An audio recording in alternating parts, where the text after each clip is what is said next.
परम दयालु अनंत सुख सम्राट आदि सद्गुरु सर्व आत्माओं के सद्गुरु सर्व सृष्टि के सद्गुरु सद्गुरु सुखराम जी महाराज ने धन्य हो धन्य।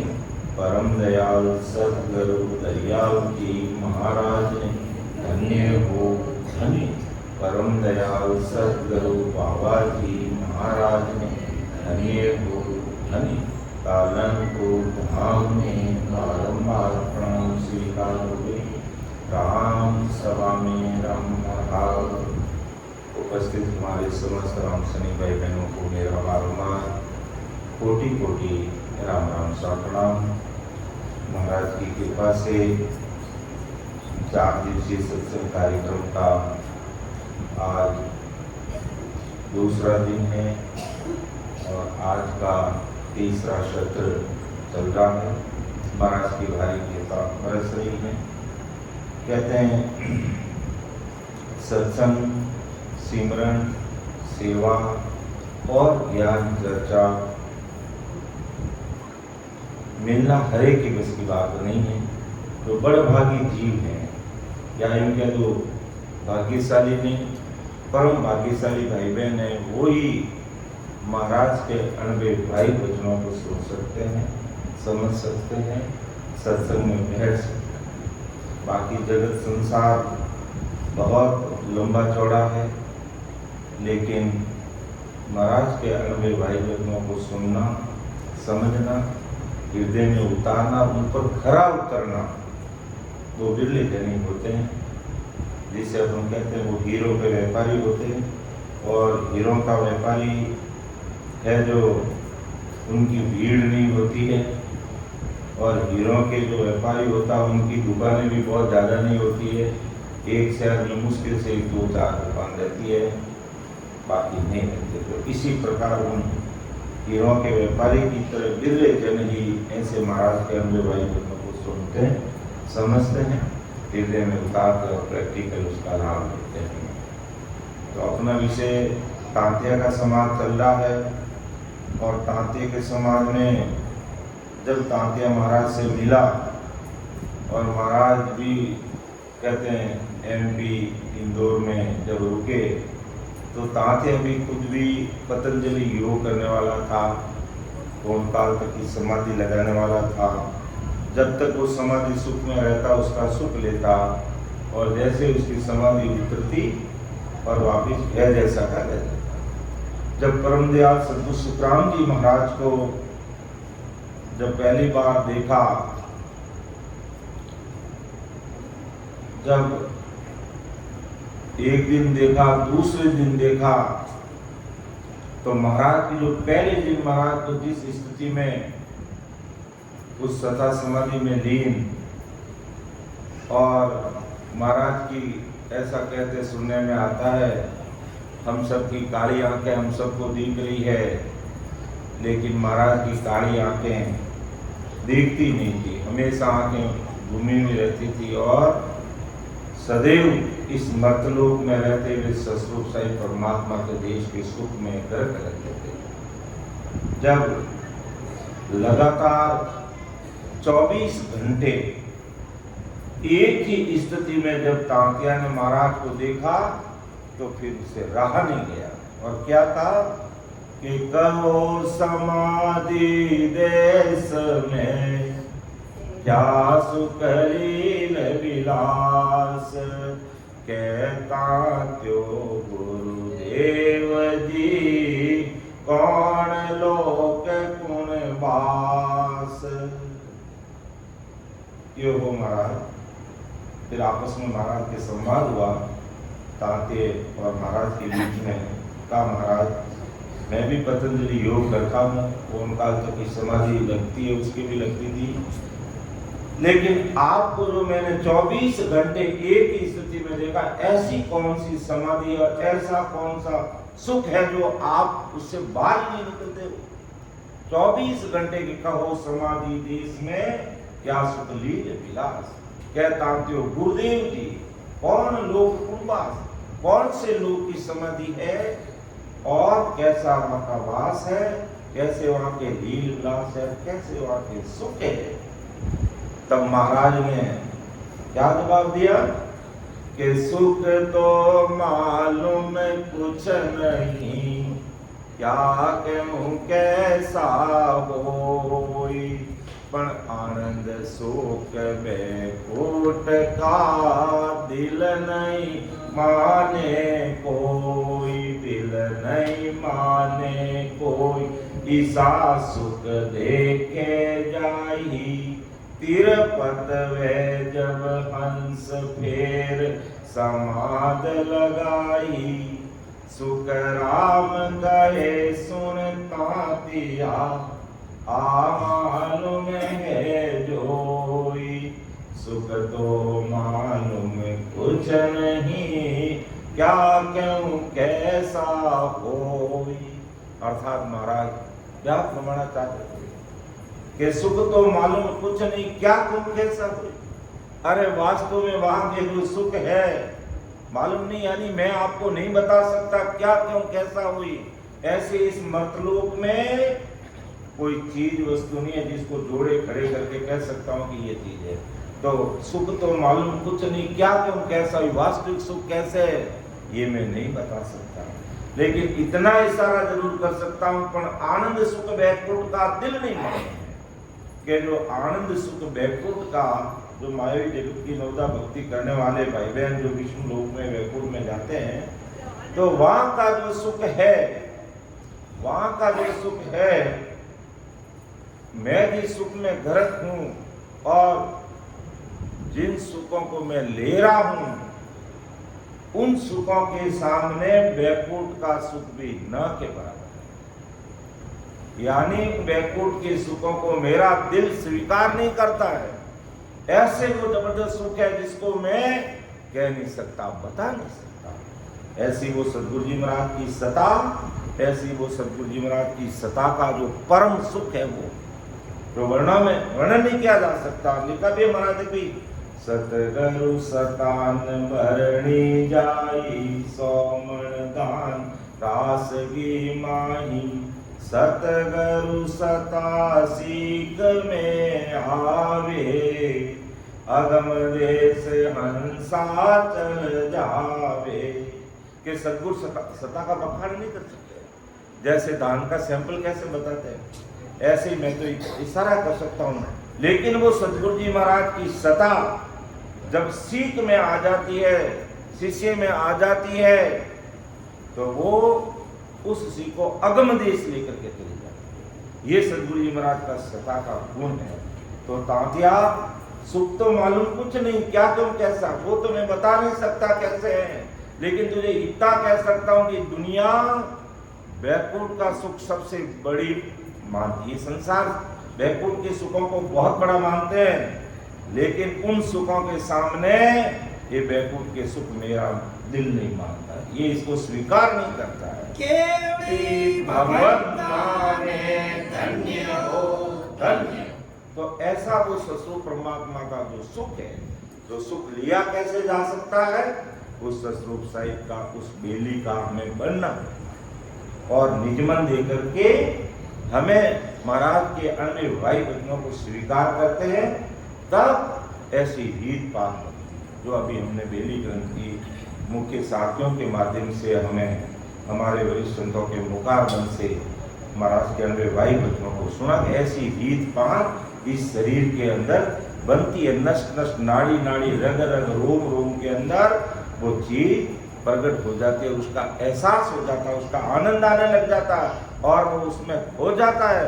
फिर जगत अच्छा ही नहीं लगता, संसार से अपन निकल जाते हैं, संसार के सुख भी ना के बराबर लगते हैं, क्योंकि उस जो भजन के द्वारा जो अंदर का सुख मिलने लग जाता है तो संसार भी सामने जीरो लगने लगता है, क्योंकि वो परमात्मा का ऐसा ही कुछ सुख है जो साधना का सुख है। शब्द साधना का जो सुख है उसकी बराबरी संसार के कोई सुख, चाहे भले हम 5 स्टार में रुके, चाहे 7 स्टार 10 स्टार और भी कोई स्टार होंगे, या संसार की दृष्टि से सर्वश्रेष्ठ कोई संसारिक सुख होंगे, लेकिन उस अमरलोक के जो सुख है उन सुखों की बराबरी कोई नहीं कर सकता, क्योंकि वो ऐसी सदा सरसी अवस्था अमर संतान की दे अनंत जुगाने बीच रहे नित नित नवला ने नित नित नवला ने।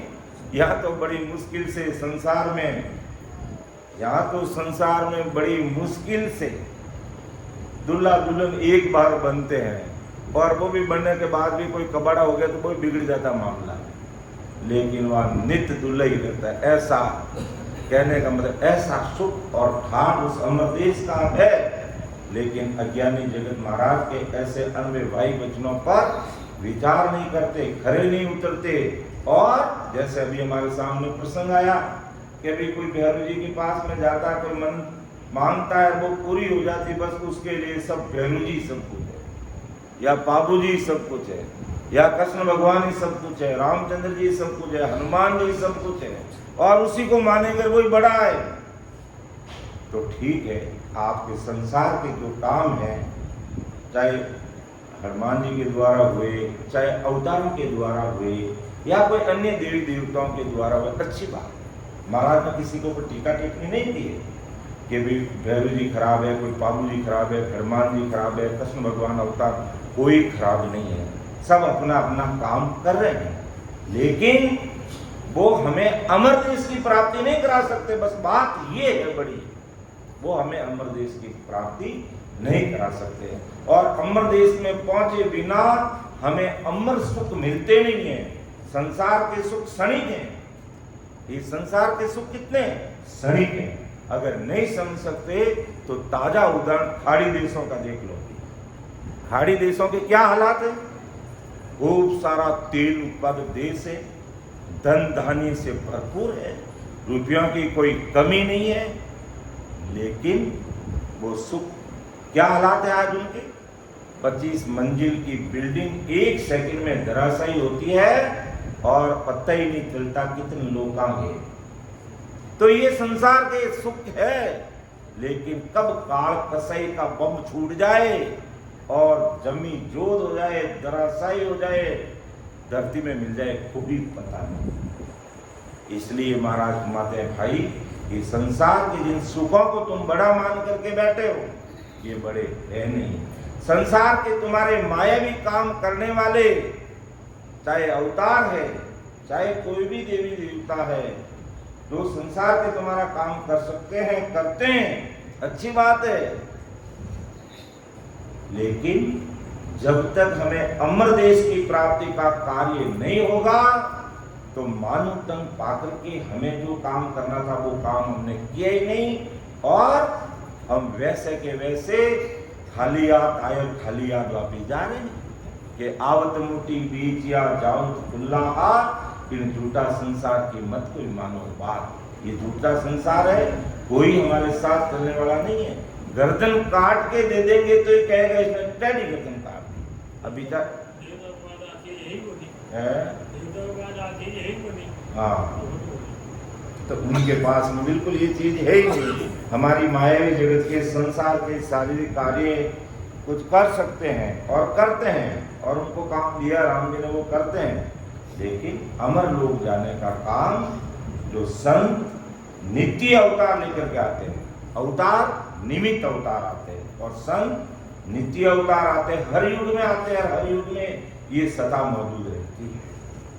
तो तांतिया से जब महाराज का संवाद हुआ, और तांतिया महाराज को देख करके अचंभित रह गया कि ओ महाराज, आपकी समाधि, आपके समाधि का सुख ऐसा क्या सुख लील विलास है? 24 घंटे 24 घंटे कोई 2 बार राम राम महाराज, राम राम महाराज, महाराज को बोलते तो एक बार जवाब देते राम राम, क्योंकि उस सुख में वो घर रहते। लेकिन उनको जिन्होंने समझ लिया, और वो सहज शरीर मौजूद, उनके शरीर का इतना तेज, इतना पराक्रम कि जिसके ऊपर दृष्टि पड़ गई उसमें वो केवल ज्ञान प्रकट हो जाता है। और ऐसे हजारों उदाहरण देखने को मिलते हैं। दुर्भाग्य हमारा रहा कि हम उस समय शायद महाराज के सामने अरूबरू हुए नहीं, और भाई साहब कहते जैसे कीड़े मकोड़े की तरह कई पैरों के नीचे आगे उनका गुण बन गया, हमें मानुतन मिल गया और महाराज का शरणा मिल गया, और जिससे हमें आज महाराज के अनवैवाहिक वचन सुनने समझने को मिल रहे हैं। तो तांतिया को महाराज ने भांति भांति से समझाया। हमने इसमें कुछ 4-5 भाग ले चुके हैं, और जब तांतिया गहरी बातें महाराज से पूछने लगा, तब साखी संख्या 10 से हम ले रहे हैं। तब महाराज ने कहा, तांतिया तो इतनी गहरी बातें क्यों पूछ रहा हो? क्या बात पूछी उन्होंने कि संत समाधि जाय के पाचा आवे काई, ब्रह्म सुख में घरत हुआ तो क्या सुख थो जुग माई, तो क्या सुख तो जुग माई दीदिया को मुझ दीजिए, परम हमारा भांग ब्रह्म के शरण दीजिए, कहता जो गुरुदेव जी ओ भरम है सब माई, संत समाधि जाय के पाछा आवे काई। ये समाधि कल हमने ले ली थी, लेकिन अगली साखी को समझने के लिए इनको पुनः दोहराते हुए अपन आगे बढ़ते हैं। तांतिया ने पूछा कि संत समाधि में जाकर के वापिस संसार में क्यों आते हैं? ये प्रश्न परम दयाल अनंत सुख सम्राट आदि सद्गुरु सुखराम जी महाराज के सामने तत्कालीन समय में तांतिया ने रखा। जब महाराज ने क्या जवाब घुमाया कि जड़ में डालिया गांगड़ी तुरत गले नहीं काई, न्यारी नारी कर सुसाई के फिर लेते उठाई, फिर लेते उठाए फिर पाछी ले डारे, यूं 10-15 बार निमक सब ही पुकारे, सुख राम कहे सुन तांतिया, यूं जन आवे जाई, जड़ में डारिया लूण रे तुरत गए नहीं माई। तब महाराज ने तत्कालीन समय में वहां की जैसी स्थिति थी वैसा ही महाराज ने उदाहरण दिया, दाखला दिया, समझाया कि तांतिया देख, उस समय की स्थिति आज से 300 वर्ष पूरे हो गए। हमारे चैत्र नवमी अभी 2083 में है, जब विक्रम संवत 1783 में महाराज इस धरा धरती पर अवतरित हुए, प्रकट हुए, दरबार में नहीं आए, और विक्रम संवत 1783 में पधारे। और आज जो भी चैत्र मास की रामनवमी गई है, तो 2 विक्रम संवत 2083 बराबर 300 वर्ष हो। तो 300 वर्ष पहले की स्थिति में महाराज ने कहा कि उस समय आज की तरह जैसे नमक हमें पैक और पिसा हुआ नमक उपलब्ध हो रहा है, वैसे समय में ऐसा नमक उपलब्ध नहीं होता था। आका नमक डलियों के रूप में हमें नमक मिलता था। तो उस समय की स्थिति में कि जैसे जल में डारे गांगड़ी तुरंत गले में काई, नारी करसों साय की फिर लेट उठाई। तो पहले समय में क्या करती थी माताएं बहनें कि भाई जो भी परात, उस समय परात भी आज की जैसी परातें नहीं होती थी, या तो मिट्टी की होती, लकड़ी की होती, और कोई धनाढ़ परिवार कोई होता हमारे सेठ जी के जैसा तो तांबे की रख लेते थे, या कांसी की, ऐसी बहुत कम चीजें हैं जो मिलती थी। तो उस परात में आटा लेती और आटा लेके आटे के बीच में खड्डा कर देती, यानी उसमें जगह बना देती पानी डालने के लिए, और उसमें पानी डालती और पानी डाल करके इतना नमक अंदाज से, जैसे अभी हम नमक आटे में कैसे डालते हैं माता बहनें, इसी प्रकार वो नमक के डले लेकर के उस बीच में, आटे के बीच में पानी डाल करके उस नमक को उसमें डालते और फिर उसको हाथ में लेते, फिर मसलते, अंदर डालते, बाहर निकालते, मसलते, डालते, निकालते, डालते, निकालते, करते करते करते करते वो नमक की डलियाँ गल जाती। और गलने के बाद में क्या होता कि वो नमक है जो पानी में बदल जाता, और पानी में बदलने के बाद फिर वो आटा को गूंथ करके रोटी बना लेते और बराबर नमक की मात्रा हो जाती। ये स्थिति थी पहले। और महाराज ने वही उदाहरण दिया कि जिस प्रकार नमक की डलियां पानी में डालना, बाहर निकालना, मसलना, डालना जब तक फिर वो पूरे मसल करके पानी की डली गल करके पानी में मिल जाती, एक में एक हो जाती, फिर कोई मसलने की जरूरत नहीं रहती और आटा गूंद करके रोटी बना ली जाती। तो इसी प्रकार परमदयाल सद्गुरु सुखराम जी महाराज का कि इम 10-15 बार नमक सब ही गुंगारे, सुख राम कहे सुनता तिया, यूं जन आवे जाई जल में डारिया, लूण रे तुरत गले नहीं माई। तो यूं संसार में आते, संसार में क्यों आते कि वो महाराज की कृपा से भेद विधि से भजन करते और जीवन मुक्त हो जाते, 10वें दरवाजे के परे का सुख लेने लग जाते। लेकिन जब तक उनके प्रारब्ध पूरे नहीं होते और संचित कर्मों का पूरा खात्मा नहीं होता, तब तक वो समाधि सुख में रहते हुए भी संसार में आते, अपने प्रारब्ध भोगते और भोगते भोगते प्रारब्ध भी खत्म और भजन करते करते संचित कर्मों का खात्मा हो जाता और 10वें दरवाजे से परे होने पर क्रियमान कर्म नहीं लगते, तब जाकर के फिर वो वापिस संसार में नहीं आते। फिर संसार में नहीं आते क्योंकि संचित कर्मों का खात्मा हो गया, प्रारब्ध कर्म भोग के पूरे कर लिए और क्रियमान कर्म लगे नहीं, और लगे उनको भी भोग के पूरा कर दिया, तो फिर नील हो गए सारे कर्म भरम कट गए सारे, और फिर संसार की पूंजी पूरी हो गई। वो सीधा अमर विमान में बैठ करके अमर देश जाएंगे और वहां पहुंचने के बाद में वापस नहीं आएंगे। और तब तक प्रारब्ध पूरे नहीं होते और संचित कर्म नहीं करते, तब तक समाधि देश में पहुंचने के उपरांत भी वो संसार में रहते हैं। कहने का मतलब, तांत्या का मतलब यह है कि वो समाधि में रहते हैं, फिर संसार के काम में कैसे लग जाते हैं कि उनके प्रारब्ध कर्मों को पूरा करते हैं। और जब वो पूरे हो जाएंगे फिर वो न तो संसार में रहेंगे और न संसार में दिखेंगे, तो उस देश में पहुंच जाएंगे। जैसे नमक गलते गलते गलते डली को मसलते मसलते मसलते पानी में मिल गई, फिर उनको मसलने की जरूरत नहीं, वो कुछ भी नहीं दिखेगा, पानी और नमक एक हो जाएगा। इस प्रकार ये निहंत्री जीवात्मा जब ससुर परमात्मा के देश में पहुंच जाएगी तो उसके पास में न तो प्रारब्ध कर्म रहेंगे, न क्रियमान रहेंगे, न संचित कर्म रहेंगे, वो वापिस संसार में कभी आएंगे।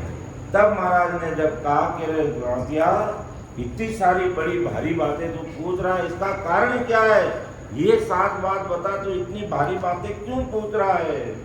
कि तुम ए भारी बात रे क्यों बूझत है आई, तेरे उर क्या भाव है सो मुझ कहो सुनाई, सो मुझ कहो सुनाई। एक तो हर पद चाहिए, एक सुनन की बात परखते सो तुम कहिए, सुख राम कहे सुनता दिया, दोई भाव जग माई, तू आभारी बात रे क्यों बूझत है आई।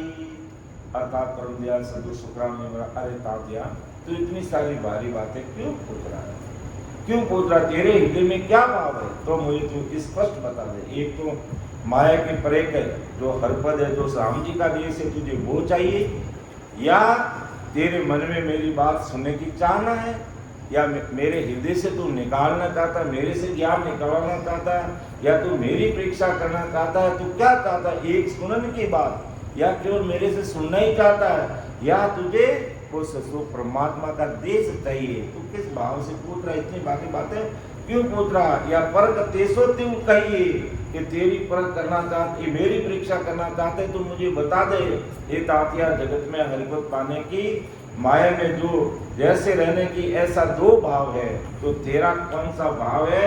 2 भाव है संसार में, तू कौन से भाव से पूछ रहा है? एक तो तुझे उस सतरूप परमात्मा के देश में जाने के लिए तू ऐसी बात पूछ रहा है, या केवल तुझे इस ज्ञान की जानकारी करनी है? किस भाव से तू पूछ रहा है, इस चीज को तू मुझे स्पष्ट बता दे। अगर तेरा भाव परमात्मा के देश में पहुंचने का है तो अगली साखी में महाराज उसका और जवाब दे रहे, खुलासा कर रहे हैं कि परख करे तू संत की हर मिलने के काज, तो आपारक कीजिए हरिजन कैसो साज।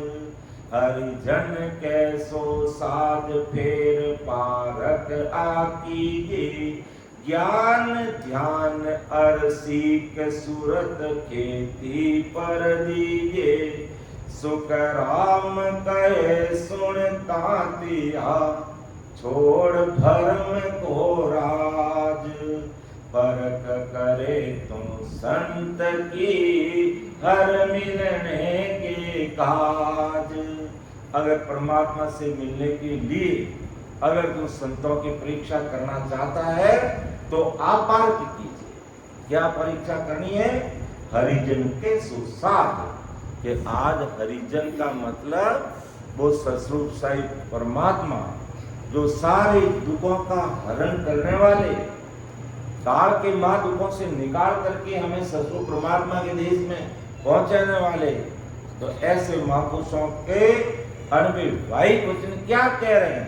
उन वाहिक वचनों को तू समझ कि तो पार कीजिए। अगर तुझे हर मिलने के काज तू पूछ कर रहा है, जानकारी चाह रहा है, तो मैं जैसा कम में से कर कि परख करे तू संत की हर मिलने के काज, तो आप पारक कीजिए हरिजन के सुसाध। ये जो हरिजन कह रहे हैं उसको तू साध ले, उसको तू साधना कर ले, उसका तू ध्यान कर ले, उसका तू मनन कर ले कि हरिजन कैसो साध फिर पारक आकीजिए।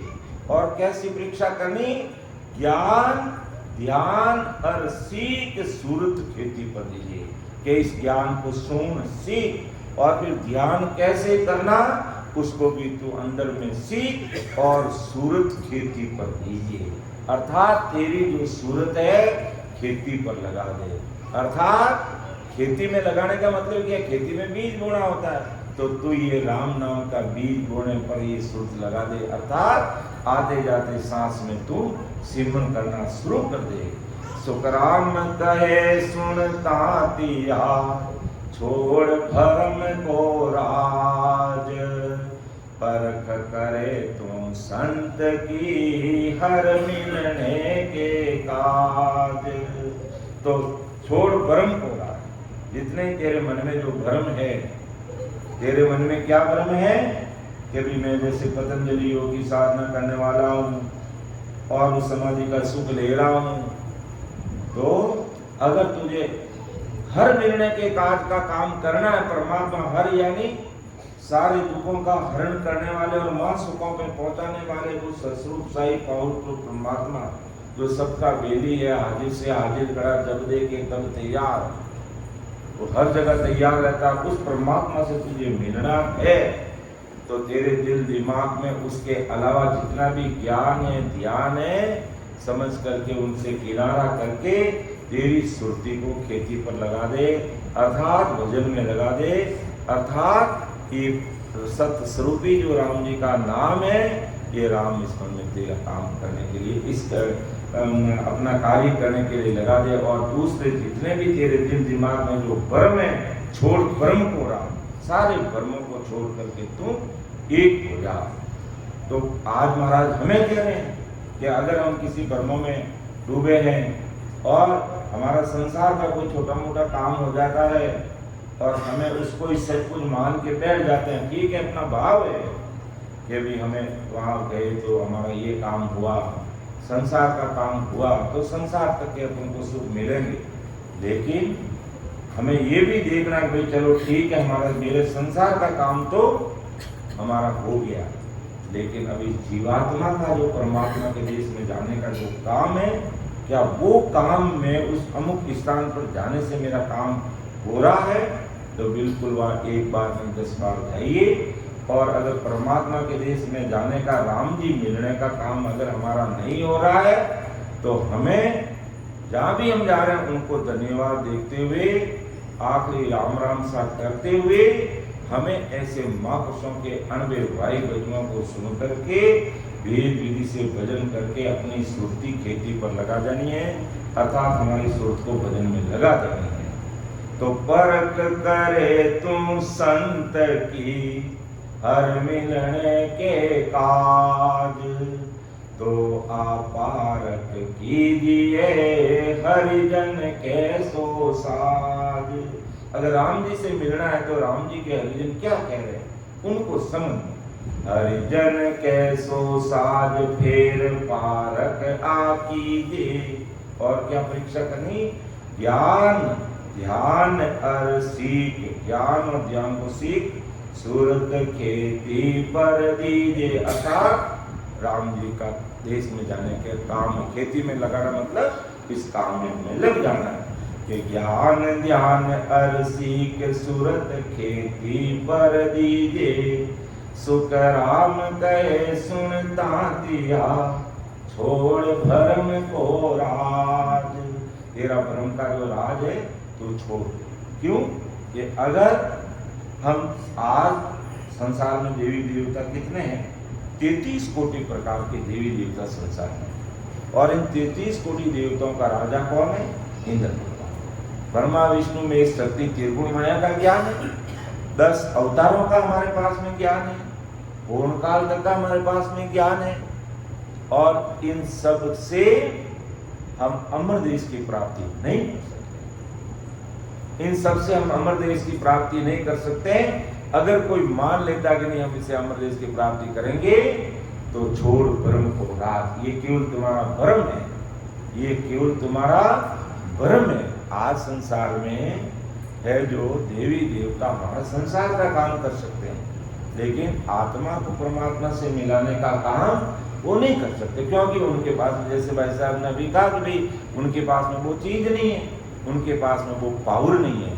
लेकिन हम उनके पास पावर मान करके बैठ जाते हैं कि मेरे लिए तो सब कुछ हो ही है, मेरे लिए। जब हम पहली बार एक घर में नई जगह पे हमने सत्संग की, और उस सत्संग में केवल एक बहन का भाव था, बाकी घर परिवार में उस बहन के हस्बैंड का, उनके बच्चों का, घर परिवार की और किसी का भी भाव नहीं। ऐसी जगह पे हम सत्संग करने के लिए गए। जब उसकी माँ ने अपने बच्चे को कहा कि वाणी जी महाराज है हमारे बीच में विराजमान, उनको प्रणाम करें, तब उस बच्चे का जवाब क्या था कि माँ मैं कुछ नहीं समझता, ये देख सामने फोटो किसका है? मेरे दादा का है। ये मेरे दादा ही मेरे लिए भगवान है, ये दादा ही मेरे लिए सब कुछ है, सब कुछ करने वाले मेरे दादा ही है। मैं दादा के अलावा किसी को नहीं मानता। दादाजी भी शरीर छोड़ के चले गए, केवल दादाजी का फोटो था। तो ये बहुत बड़ा भ्रम है। क्या आप दादाजी हमारे लिए सब कुछ है? अगर दादाजी का मुक्ति होगी तो अच्छी बात है ना। अगर वो पितर भी बन गए और किसी शरीर में आकर के अगर हमारा संसार का काम भी कर रहे हैं, और हम उन पितर को मानते हैं और पिंडे पे नाड़ा बना करके उसको पानी पिलाते हैं, तो उनको मानने वाले सब आगे पितर ही बनेंगे। देवताओं को मानेंगे, देवताओं की योनि में जाएंगे। भैरू जी को मानेंगे, कभी कहा नहीं, यमदूतों की योनि में जाएंगे। तो ये जिसको जैसा मानेगा उसी देश में जाएगा। ब्रह्मा विष्णु में इसको मानोगे तो ब्रह्मा जी के सतलोक में जाओगे, शंकर को मानोगे तो है जो शंकर के कैलाश में जाओगे, और विष्णु को मानोगे तो विष्णु के बैकुंठ में जाओगे, शक्ति को मानोगे शक्ति के लोक में जाओगे, वहां तक जाओगे। जिसको मानोगे वहां पहुंचोगे। और सस्वरूप साहिब राम जी को मानोगे तो वो साहिब सबका बाप है, वो सबसे ऊपर है, और वहां उस देश में चले जाओगे। तो बात अपने हाथ में है, बात अपने हाथ में है। जैसे ये अंधारा हुआ, एक दिन ये शरीर निकल जाएगा तो पूरे शरीर में भी अंधारा हो जाएगा। इतना ही टाइम लगता है। बिजली जाने में कितना टाइम लगा? 1 सेकंड समय लगा। माँ बच्चे का जब माँ के गर्भाश में वो आता है तो 1 सेकंड में आता है, जब उसका शरीर छूटता है 1 सेकंड में छूट जाता है। बिजली जाती है 1 सेकंड में अंधारा हो जाता है, बिजली आती है 1 सेकंड में उजाला हो जाता है, 1 सेकंड का ही काम। तो इसी प्रकार वेद विधि से भजन करते हैं, वो प्रेम आता तो 1 सेकंड में सतगुरु साहिब की सता इस घट में प्रकट हो जाती है। भगवान ने धन्य हो धन्य हो। तो ये पूरा संसार वर्मा माई भुलाना, हमारे सीताजी बोलते हैं जैसे कि दुनिया वर्मा माई भुलानी, पूजे नकल असल की निंदा, बोले महते बाणी कि पूजे नकल और असल की निंदा। कैसे कैसे भ्रम पाल के रखे। मान लो नाग पंचमी आई और हमने नाग देवता को तो नहीं बोलते, नाग देवता का चित्र बनाएंगे घर में, जहाँ हमारा भगवान का आड़ा उसके नीचे या कहीं साइड में, और नाग देवता, ठीक है हमारी आस्था है, परंपरा है, संस्कृति है। महाराज ने नहीं कहा तुम नाग देवता को मत पूजो, और जब तुम नाग देवता को पूजता और वास्तव में तुम्हारे घर में आ जाते तो फिर उसको दूध पिलाओ, उसकी सेवा करो। ये बात महाराज कह रहे हैं। ये नहीं कह रहे तुम नाग देवता मत पूजो, 100 बार पूजो, लेकिन असली नाग देवता आता तो उसको लट से क्यों मार दे, तो बेचारे को बेमत। क्या पूजे नकल असल की निंदा, बोले रहते बाणी। अब कितनी दुनिया भरमा माई भुलानी है, कैसे भ्रमों के अंदर भूली हुई है, ये निकालना 2 लाइन अभी देखेंगे इसको। तो कैसे भ्रमों में भूली हुई है, तो महाराज हमें यही समझा रहे हैं कि जब तुम्हें नाग पंचमी को नाग देवता की पूजा करनी है, और कुदरती नाग देवता अगर घर में आ गया तो वास्तव में उसको मारना नहीं चाहिए। नाग हमें ऐसे नहीं खाने वाला है, वो बेचारा अपन से डरता है और अपन उससे डर जाते हैं। कोई भी जानवर हमें नहीं खाता है, लेकिन हम डरते हैं तो वो हमें खा जाता है, या उसे छेड़ते तो हमें खाता है। बाकी ऐसे नाग देवता बोले घर में आ जाओ, आपके पास में आकर के आपके बटका नहीं करेंगे, आपको नहीं काटेगा, कोई कभी नहीं काटेगा, लेकिन छेड़छाड़ करोगे तो तुम्हें वो काट देगा, बाकी कभी नहीं काटता है। तो पूजा तुम नाग देवता की करो, और असली नाग देवता आगे, इसका मतलब तुम्हारी पूजा पक्की है, नाग देवता के प्रति तुम्हारा भाव अच्छा है, लेकिन उसको तुमने भाव की कदर का समझा कहाँ।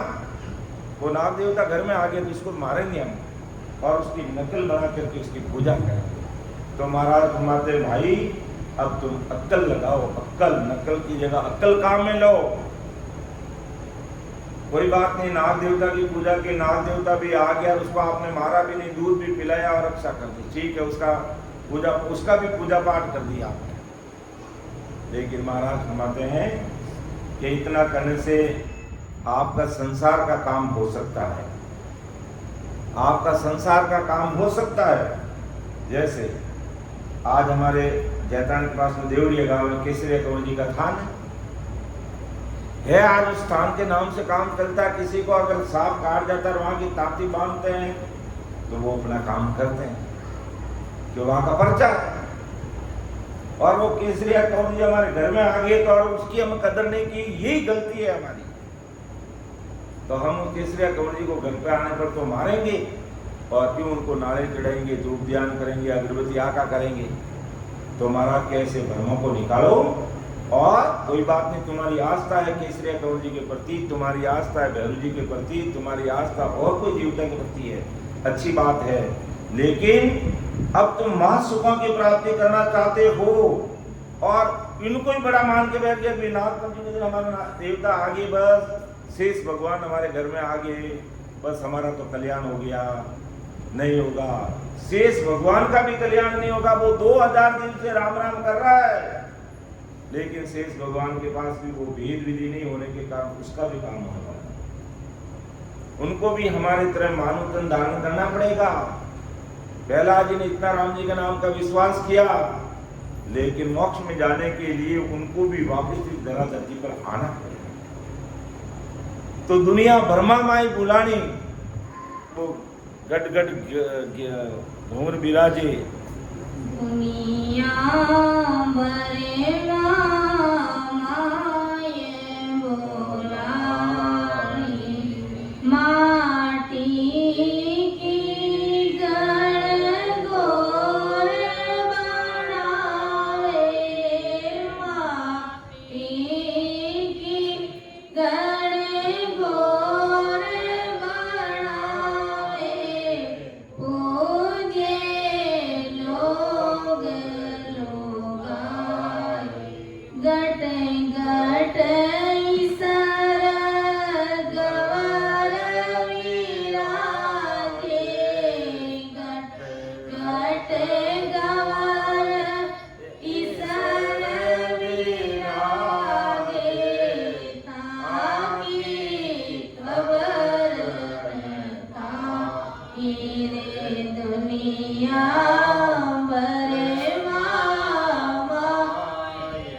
ऐसा भरम माटी की गणगोर बनाई पूजे लोग रुदाई, घट घट ईसर ढोर विराजे ताकि खबर न कहे।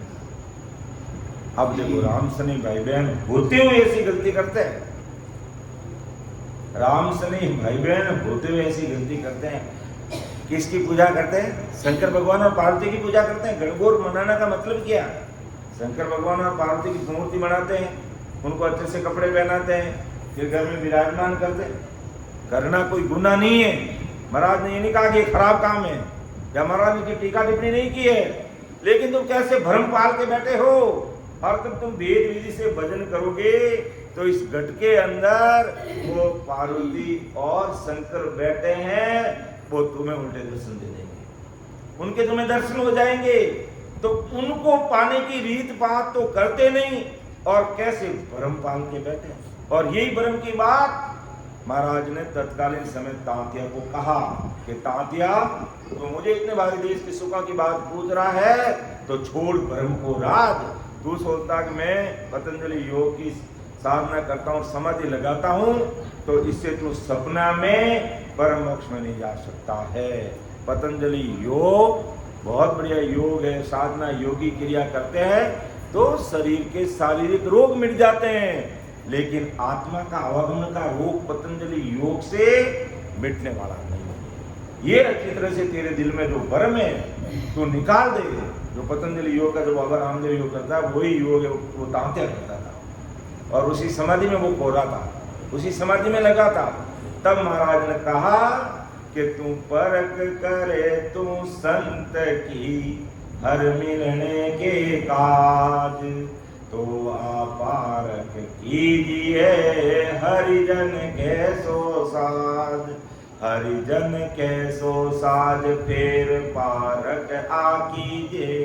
कि हरिजन क्या कह रहे हैं, आज हरिजनों के अनवैवाहिक वचन में क्या कह रहे हैं, उसको तुम समझ ले कि हरिजन के सो साज फेर पारक आ कीजिए। और क्या परीक्षा करनी? ज्ञान ध्यान और सीख। ज्ञान ध्यान को सीखना कि ज्ञान क्या है और उसका ध्यान कैसे किया जाता है। अर्थात राम नाम सब पूरी दुनिया ले रही है। क्या राम राम लेने वाले परम मोक्ष में चले गए? क्या राम नाम ने सूर्योदय माँ ने नहीं लिया था? लिया था, लेकिन गुण प्रकट हुआ किसका? माया का। क्या हुआ माया का? मरने वाले बिल्ली के बच्चे जिंदे रह गए। राम नाम किसने लिया? प्रहलाद जी ने लिया। 52 प्रकार की कसौटी हिरणाकुश ने दी, लेकिन प्रहलाद जी का बाल भी बांका नहीं हुआ। पत्थर बांध के समुद्र बेरे में डाल दिया तो भी पत्ते के तरह तिर गए। पहाड़ से नीचे डाल दिया तो भी प्रहलाद जी का कुछ भी नहीं हुआ। कई प्रकार शेर के सामने बांध दिया, कितनी यातनाएं दी गई, और गर्म खंबा करके उसको कहा इसको पकड़ो। तो क्या पकड़ लूंगा? क्यों? कि उसके ऊपर देख रहे हैं चींटियां चल रही है। और जैसे उस खंबे को पकड़ा, उसमें से नरसिंह भगवान निकले और हिरणाकुश को क्या वरदान मिला हुआ था? ये दिन में मरेगा नहीं, रात में मरेगा नहीं, अंदर मरेगा नहीं, बाहर मरेगा नहीं, अस्त्र से मरेगा नहीं, शस्त्र से मरेगा नहीं। ऐसा वरदान था हिरणाकुश को। तब वो ऐसा ही समय राम जी ने तय किया, ना दिन थी ना रात थी, ना अंदर था ना बाहर था, और खंबे से नरसिंह भगवान निकल के उनके पास में ना कोई अस्त्र थे ना कोई शस्त्र थे, नाखूनों से उसको चीर के टुकड़े टुकड़े करके डाल दिए। तो अब इतना वो पराक्रमी होते हुए भी क्या प्रहलाद जी प्रमुख चले गए? नहीं गए। प्रहलाद जी इंद्रपद भी पाएंगे, इंद्रपद का राज करेंगे, 33 कोटि देवताओं का राजा बनेंगे, और 33 कोटि देवताओं का राजा बनने के बाद फिर उनको वापिस संसार में आकर के अपने जैसा मानव तन धारण करना पड़ेगा, और अपना जैसा मानव तन धारण करके फिर ऐसे हरिजन ऐसे महापुरुषों के अणवे वाई वचनों की सत्संग को सुनना पड़ेगा, समझना पढ़ना पड़ेगा और सदगुरु साहिब की आज्ञा को सर्वोपरि मान करके भेद विधि से भजन करेगा तो प्रहलाद जी परमोक्ष में जाएंगे, शेष भगवान परमोक्ष में जाएंगे, श्री राधे माँ परमोक्ष में जाएगी, रामचंद्र जी परमोक्ष में जाएंगे, कृष्ण भगवान मोक्ष में जाएंगे, ब्रह्मा विष्णु में सब मोक्ष में जाएंगे, तब तक कोई मोक्ष में नहीं जाएगा। तब तक हाँ, माँ के पास में सता थी, लेकिन प्रहलाद जी की माँ ने भी एक गलती कर दी। क्या गलती कर दी? माँ भी राम नाम का, माँ को राम नाम का विश्वास था। जब हिरण्याकशिपु ने ऑर्डर कर दिया कि पूरे प्रजा ने कह दिया कि प्रहलाद को पत्थर मार के खत्म कर दो, तब उसकी माँ ने कहा कि अब मैं, जब हिरण्याकशिपु का आदेश था कि सब पत्थर मार रहे हैं तो मैं पत्थर कैसे मारूं मेरे बेटे को? माँ का दिल थोड़ी मानता है, सब पत्थर डाल दूंगा। माँ ने गलती क्या की? फूल आके फूल फेंकाया। इसलिए फेंकाया कि प्रहलाद जी को मारने के लिए कि मैं फूलों से मारूंगी, मेरे बेटे को नहीं लगेगी। तब पूरे गांव वालों ने पत्थर मारे, प्रहलाद जी का कुछ भी नहीं हुआ। और फिर माँ हृदय के लगा करके पूछती है, बेटा तेरे लगी तो नहीं? क्यों माँ, पूरे गांव के इतने बड़े बड़े पत्थर मेरे सिर पे आए, मेरे एक नहीं लगी, लेकिन तूने जितने फूल बरसाए उन फूलों की मेरे लगी। क्यों? कि तुझे पता था मैं भी राम नाम का विश्वास करने वाला, तू भी राम नाम लेने वाली, मैं भी राम नाम लेने वाला। जान करके तू अनजान क्यों बनी? तू जान करके मेरे मारने के लिए तू मुझे फूल या स्वागत में मेरे फूल बरसा देती, लेकिन तुझे मारने के लिए मुझे फूल, यानी तू जान करके तुझे गलती की। माँ, मेरे उन फूलों की चोट आई है, बाकी किसी की चोट नहीं आई। जैसे शेष भगवान कहते हैं ना कि मैं 2020 से भजन कर रहा हूँ, मुझे पूरी पृथ्वी का किसी का भार नहीं लगता। 50 करोड़ जोजन पृथ्वी, जो सागट लोग हैं, जिनका खान पान बिगड़ा हुआ, जिनका रहन सहन बिगड़ा हुआ, जिनका हालचाल बिगड़ा हुआ, जिनका बोलचाल बिगड़ा हुआ है, और जो राम जी की भक्ति नहीं करते, उनका बोझ मुझे लगता है और किसी का बोझ मुझे नहीं लगता। तो यही बात कि संसार हम भरम पाल करके बैठ जाते हैं, हमारा कोई छोटा सा ही काम हो गया, बस वही हमारे लिए राम जी है। वो छोटा सा काम हो गया तो उनके पास छोटा सा पावर है, छोटा सा ओहदा है उनके पास में, लेकिन अपन को सब कुछ मान के बैठ जाते हैं। तो हमें जिसको बड़ा मानना चाहिए उसको बड़ा मान नहीं पाते, और जिसको छोटा समझना चाहिए उसको बड़ा मान के बैठ जाते हैं। तो फिर हम संसार में अटक कर भटक कर लटक करके रह जाते हैं। तो तांतिया इतनी भारी तू पूछ रहा है, संतों की अगर परीक्षा करना है हर मिलने के वास्ते, तो हरिजन कैसो साथ, जो हरिजन क्या कह रहे हैं। और वो तो हरिजन उस समय तत्कालीन महाराज के सामने मौजूद थे, परमदयाल सतगुरु सुखराम जी महाराज तो मौजूद थे, लेकिन उसको अक्ल, इतनी अक्ल का चंदूलाल को अक्लबाज में ही 7 बाजो था कि 7 बाजो बेस तो वो नहीं। अरे बेस तो मेरा अंदर का जो तेरी आंखों से दिखता नहीं है, उसका तो मैं क्या करूं? तो ये अज्ञानी जगत की तब कहते हैं आंखें बुद्धि के पीछे हो जाती है, वो संतों की पहचान नहीं कर पाते। और बाहर का बाहर कोई बेजदारी आ जाए, जटाधारी आ जाए, तो साहब बाबूजी आसन अलग लगाओ, और बाबूजी भी यार माठा ये नीचे फिर बैठे नहीं, नीचे नहीं बैठे। और हमारे सत्स्वरूपी संत, ये तुम बिचौना करोगे तो भी बैठ जाएंगे, नहीं करोगे तो नीचे ही बैठ जाएंगे, वो किसी को लखाएंगे ही नहीं। उनको पता है हीरा कभी अपना मोल नहीं बताता है, वो अपना पहचान करनी पड़ती है। वास्तव में ये हीरा है कि केवल कांच का टुकड़ा है। जो कांच का टुकड़ा बन जाते हैं तो वो फिर हमारा काम नहीं करते, कांच के टुकड़े से हमारा काम नहीं होगा, काम हमारा हीरे से होगा। भगवान धन्य हो धन्य। तो महाराज आज उस समय तत्कालीन तांते को समझा, आज हम सबको कह रहे हैं कि हरिजनों के अपन ऐसे अणवे वाई वचन सुन रहे हैं, तो जैसे हरिजन यानी महाराज के अणवे वाई वचन क्या कह रहे हैं, उसके अनुसार अपन को काम में लग जाना चाहिए। कि हरिजन कैसो साज फेर पारक आकीजे, ज्ञान ध्यान सीख, ज्ञान सीखना कि भजन कैसे किया जाता उसको सीखना, और फिर कैसे अंदर ध्यान लगाना उस चीज को सीखना। तो अभी आप ही हमने वैदिक ग्रंथ की कैसे देखा कि कैसी कैसी अनुभूतियां अंदर में भजन करेंगे तब आएगा। और हिंदी में समझ में नहीं आता तो प्योर मारवाड़ी में महाराज ने हमारे लिए उपलब्ध करा दिए संतों को। देखो सब प्रकार की सुविधाएं महाराज ने कर रखी है संसार में, बस कमी है तो ये केवल मेरी है बस भजन करने की, बाकी और कुछ नहीं। महाराज ने कहीं कमी कसर नहीं छोड़ी है। अब वो बहानाबाजी छोड़ दो कि हमें तो सुबह सुबह जल्दी 5 बजे 5:30 बजे टाइम नहीं मिलता है, हमारा बच्चों का टिफिन करना, खाना बनाना, कोई बात नहीं, टिफिन खाना बना के 11 बजे तक भजन कर लो। हाँ हमें तो उस समय टाइम नहीं मिलता, पोचा बंदा करता है, कोई बात नहीं, दिन में हमारी सत्संग चलती है उसमें। हाँ दिन को भी हमें नींद आती है, सो जाओ, दिन को सो जाओ, शाम को 6 से 8 बजे भजन कर लो है। हाँ मर्द शाम रफा तो काम आ जा, तो वफा तो काम आ जा, तो अगवाणी चैनल में जब भी आपको नींद मिले उसको क्लिक कर लो, महाराज की सत्संग सुनो और भजन कर लो। बताओ आप बहाना कहाँ चलेगा? आरती जी अब कोई बहाना चलेगा? कोई बहाना नहीं चलेगा। 24 घंटे महाराज के अनविवाहिक वचन आपके लिए हाजिर है, उनको ग्रहण करने की आवश्यकता है बस।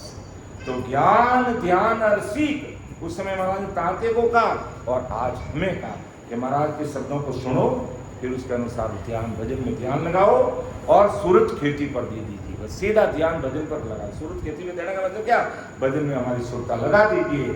सुख राम कहे सुनता तिया, छोड़ भरम को राज, परख करे तुम संत की, हर मिलने के काट। अगर वास्तव में संतों की परीक्षा करना चाहता है राम जी से मिलने के लिए, तो ऐसे परीक्षा कर, तेरा काज हो जाएगा। किशनदास जी महाराज की परीक्षा नागौर के ठाकुर ने की थी, क्योंकि महाराज जाति के मेघवाल थे, लेकिन ज्ञान उच्च कोटि का था। कल भी हमने इस चीज को देखा सुना, लेकिन आज कुछ नए भाई बहन इस कथा को और वापस बताता हूँ कि इतने उच्च कोटि के वो महात्मा थे, जाति का कोई बोल, संतों की कोई जात नहीं है। कहते हैं जातन पूजो साध की, पूछ लीजिए ज्ञान, मोल करो तलवार का, बड़ी रहन दो ज्ञान। क्या हमें ज्ञान चाहिए कि साधु की जाति चाहिए? क्या जाति से हमें रहना देना है? तो लेकिन वो ठाकुर थे, राजा महाराजा थे, उनको वो बात करते नहीं, सब किशनदास जी महाराज करते हैं। तो कहा ऐसा कैसा किशनदास जी, जाति का मेघवाल और मेरे नागौर में इतना नाम, इतने सारे लोग, ऐसी सत्संग, ऐसी सभा, पची नहीं। ठाकुर साहब के अजीर करने लग गई आगे सामने, और कहा सीधे आते ही कहा, क्या कहा सभा में कि मेरा आपसे एक प्रश्न है, पूछिए। संत निर्मल होते हैं, और संत अगर रीस भी कर देते तो वो ठाकुर कुछ भी नहीं कर सकता है, क्योंकि संतों के पास सद्गुरु साहिब की सत्ता रहती है, और उस पराक्रम के समान और पराक्रम किसी के अंदर रहता नहीं है। तो संतों ने फिर भी शालीनता के साथ इसमें हाँ बोलिए ठाकुर साहब, बोलिए क्या बात है। मैं कल जोधपुर जा रहा हूँ, आप कल क्यों जाओ? आपके पास गाड़ी है तो अभी बता दो। किशनदास जी महाराज ने कहा भाई आप कल क्यों, अभी जाओ, मेरे से कोई, मैं आपको मना नहीं करता, या आप मेरी सभा में कोई बैठा है और आपके साथ कोई चलने वाला है तो भाई ठाकुर साहब के साथ चले जाओ, कल देखेंगे सत्संग, ले जाओ। मेरे आगे बात सुनिए, आगे क्या जोधपुर जा रहे हो तो चले जाओ, नहीं आगे हमारी बात सुनिए। क्यों सुनाओ ठाकुर साहब, मैं कल जोधपुर जाऊंगा और मेरा जो किला है परकोटा, उसमें 4 दरवाजे हैं, एक पूर्व में है, एक पश्चिम में, एक उत्तर में, एक दक्षिण में। क्यों बढ़िया अच्छी बात है। आप किशनदास जी महाराज समझ गए उसके भाव को, तो किशनदास जी महाराज ने कहा अच्छी बात है, आप अगर तीसरा सोल को मानते हो तो सोमवार है तो पूर्व में मत जाना, और रविवार है तो पश्चिम में मत जाना, और गुरुवार है तो दक्षिण में मत जाना, और मंगलवार है तो उत्तर में मत जाना। और क्या चाहिए बताओ? और आगे की बात तो सुनते ही नहीं हो। किशनदास जी महाराज के मैं सब सुनता हूँ, सब सुन रहा हूँ। अरे तो और क्या, 4 दरवाजे हैं, मैंने 4 वार भी बता दिए। अगर आप दिशा शुभ मानते हो तो उस वार को उस दरवाजे से मत जाना। क्या नहीं, मुझे तो आप ये बताओ। किशनदास जी महाराज के क्या बताओ कि मैं कौन से दरवाजे से निकलूंगा? आपकी जो इच्छा है, बढ़िया दरवाजा आपको लगे उससे निकल जाना। आप कहोगे तो 2 आदमी भेज के वहाँ फूलों की माला लगवा देंगे कि ठाकुर साहब की दरवाजे से निकलेंगे सुबह। क्यों ज्यादा मत बोलो, क्यों ज्यादा क्या बोलो, तुम बात ही ऐसी करो। नहीं, मुझे आप बताओ, लिख के दो मुझे कि मैं कौन से दरवाजे से निकलूंगा। क्यों ठाकुर साहब इसमें लिखने की क्या बात है, 4 दरवाजे, चारों में से एक में से निकलोगे और निकल के चला जाना। कहनी तुम लिख के दो। अरे ठाकुर साहब लिखने की जरूरत ही नहीं है। नहीं, मुझे लिख के बताओ तुम। तो लाओ पेपर लाओ और लिफाफा भी लेके आना, बॉन्ड भी लेके आना, और उस लिफाफे को वापिस दरवाजे के बाहर निकल करके खोलना। पहले मत खोल देना, 5 आदमी साथ में रखना, नहीं तो मानूंगा नहीं मैं। फिर संत भी अपना रुबाब बताया और कहा ठीक है लाओ। कृष्णदास जी महाराज का उधर देखो, पीछे देखो, पीछे देखो, उधर मैं लिख रहा हूं, इधर देखना मत, उधर देखो। फिर लिख दिया और बैग और ठाकुर साहब ये लो, ले लिया लिफाफा। और अब ठाकुर साहब ने कहीं कुड़कड़ी हाली कहीं कुड़कड़ी हाली क्यों के रातों रात जो आदमी क्यों नया निकालो, नया दरवाजा, हाँ निकालो नया दरवाजा, नया दरवाजा। इस एक घना संत बाजा ने देखो कितना लोगों ने लेने बैठा ना, हाँ किशनदास जी कर लिया, અને મારો કોઈ નામ ही नहीं ले, इन्हें काले बताओ, काले सुबह बताओ। किशनदास जी महाराज को बता दीजिए था बाप ने लिए जो बोले की गुंदे, क्यों संता ने किस बात का डर, कोई डर नहीं। फिर किशनदास जी महाराज ने लिफाफे में लिख दिया और ठाकुर साहब जाते ही है जो को उन्हें महलो दरवाजो तो वो दीवार ने तोड़ने नया दरवाजा निकाला है। रातों रात नया दरवाजा निकाल और सुबह क्यों 5 आदमी साथ चालू गए, कल उन्हें संतारी ठाक पड़ी कर रहे निकाल। अब वे दरवाजो बना दियो और सवेरे निकल पड़ा और 5 आदमी उनके सामने आओ, इधर आओ, क्यों खोलो इस लिफाफे को, क्या लिखा है कि नया दरवाजा, कि नए दरवाजे से तुम बाहर निकलोगे। कृष्णदास जी महाराज ने लिख दिया तुम नए दरवाजे से बाहर निकलोगे। आज भी उनका नए दरवाजे से वो फेमस है, नया दरवाजा, नागौर का नया दरवाजा। तो वो नया दरवाजा ऐसे उन्होंने निकाला कृष्णदास की परीक्षा लेने के लिए। तो परम दयाल सदगुरु सुखराम जी महाराज ने तांत्या को कहा कि सुखराम के तू परख करे तू संत की हर मिलने की काज, तो ये परीक्षा कर, तो ये बाहर के मायावी पर्चे की बात मत कर। मायावी पर्चे संत देते नहीं है और देने लगिए तो फिर तेरी खैर नहीं है, दोनों बातें हैं। क्योंकि संतों की रक्षा और संतों के साथ सदैव वो सदरूप साहिब रहते हैं, तो वो साहिब संतों के अणवे वचनों की लाज रखते हैं। तो परम दयाल सदगुरु सुखराम जी महाराज ने उस समय तांत्या को भी यही समझाया कि सुखराम के सुन तांत्या छोड़ ब्रह्म को राज, तू जिस चीज को बड़ी मान के बैठा उनको अलग कर दे, और अगर तू परख करे संत की हर मिलने के काज तो आप पारख कीजिए हरिजन कैसो साय। जो तो संजन कह रहे हैं, हरिजन कह रहे हैं, तो आज हमें कौन कह रहे हैं, आज महापुरुषों के अणविवाही वचन कह रहे हैं। तो हमें ऐसे महापुरुषों के अणविवाही वचनों पर खरा उतर के वेद विधि से अधिक भजन में लगना है। जैसे हमारे संतों ने भी बताया कि भाई वेली ग्रंथ के माध्यम से हमारे रग रग रोम रोम नस नस नाड़ी नाड़ी कई राम रंकार की जगह खाली नहीं रह रही है, तब जाकर के ये सिलसिला फूटेगी। खिलाड़ी ऐसे नहीं फूटती है, और फूट गई तो समझ लो बस आनंद ही आनंद है, और जब तक नहीं फूटती है तब तक ही तकलीफ रहती है। तो इस तकलीफ को भजन करके मिटा दो, ऐसा परम दयाल सदगुरु सुखराम जी महाराज सबको समझा रहे। समय का तकाजा भी है, बोलने में समझाने में मेरे से भूल रह सकती है, आप उसको अन्यथा नहीं लेंगे। सुन जो मैं निर्दोष हूँ घाट बांध जस हो, तुम हर बोलन हार हो क्या जानेगा कोई। अनंत सुख सम्राट आदि सद्गुरु सर्वात्माओं के सद्गुरु सर्व सृष्टि के सद्गुरु सुखराम जी महाराज ने धन्य हो धन्य। राम सभा में राम महाराज उपस्थित हमारे समस्त राम सुनी भाई बहनों को मेरा बारंबार कोटि कोटि राम राम सा प्रणाम।